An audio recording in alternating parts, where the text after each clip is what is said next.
काय म्हणते या पार्श्वभूमीवर मुख्यमंत्र्यांची भेट देखील घेतलेली आहे. काय नेमकं मुख्यमंत्र्यांनी सांगितलेलं आहे आणि काय चर्चा नेमकी झाली? ज्यावेळी शिंदे साहेबांच्यावर जायचा निर्णय घेतला त्यावेळी शिंदे साहेबांनी सांगितलं होतं जे माझ्या आघाडीला पाठिंबा देतील ते 13च्या ते त्यावेळी काय 13 नव्हते, 11 होते, त्यानंतर मी 12 होतो, त्यानंतर 13वे झाले. हे 13च्या 13 हे पुढच्या काळामधले लोकसभेचे उमेदवार असतील त्यावेळी त्यांनी आश्वस्त केलं होतं. आजसुद्धा त्यांनी ठामपणानं सांगितले की माझा एकही खासदार मी कमी होऊ देणार नाही.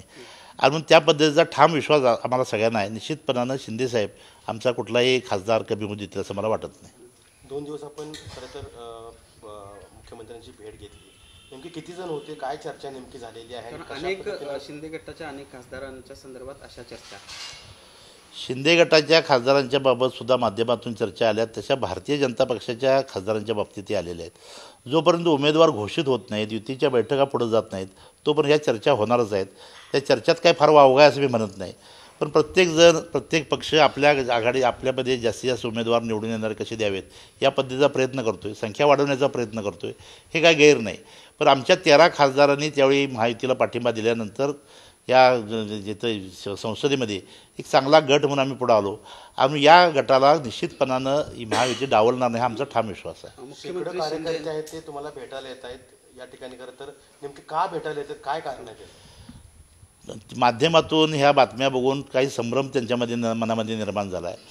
आणि मंडलिकांचा आजपर्यंतचा जो प्रश्न कार्यकर्त्याचा बाणा आहे तो म्हणजे मंडलिक साहेबांचा विचार घेऊन पुढे जायचं.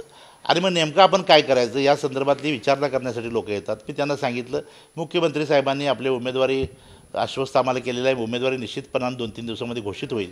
तोपर्यंत आपल्याला वेगळा कुठला विचार करू नका. महायुतीचे आपण प्रमुख कार्यकर्ते आहोत. आणि मग वेगळा विचार न करता पुढच्या काळामध्ये निवडणूक लागल्यानंतर उमेदवारी जाहीर झाल्यानंतर कशा पद्धतीने प्रचार करायचा याची चर्चा करा असं मी कार्यकर्त्यांना सांगतो. मुख्यमंत्र्यांनी एका बाजूला तुम्हाला आश्वस्त केलेलं आहे की उमेदवार महायुतीचे तुम्हीच असाल, मात्र दुसरीकडे अजूनही भाजपनं दावा सोडलेला आहे. जिल्ह्यातले नेते म्हणतात की जर भाजपला ही जागा मिळाली तर आम्ही ती लढवू. नाही आपल्याला म्हटलं की उमेदवारी जोपर्यंत घोषित होत नाही तोपर्यंत हे प्रयत्न सगळ्यांचे चालूच राहणार आहेत.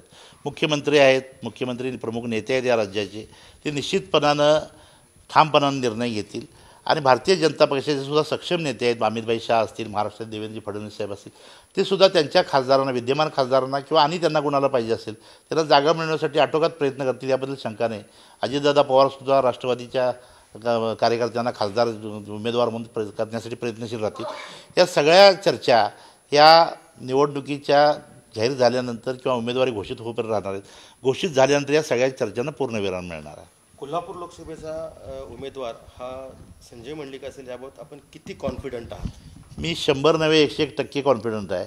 त्याचं कारण असं, ज्यावेळी शिवसेनेमध्ये 11 लोक गेली त्यावेळी 12वा मी खासदार गेलो नसतो तर शिवसेनेची महाराष्ट्रात ती आघाडीच झाली नसती. आम्ही 12वा असल्यामुळे निश्चितपणानं काय 12वा खेळाडू नाही तर मी पहिला खेळाडू या पद्धतीचा मान मला एकनाथ शिंदेसाहेब देतात. आणि म्हणून मी 100% आश्वस्त आहे एवढंच म्हणेन.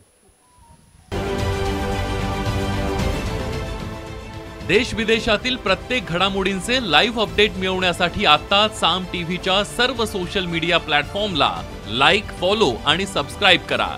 तसंच सर्व नोटिफिकेशनसाठी बेल आयकॉन प्रेस करायला विसरू नका.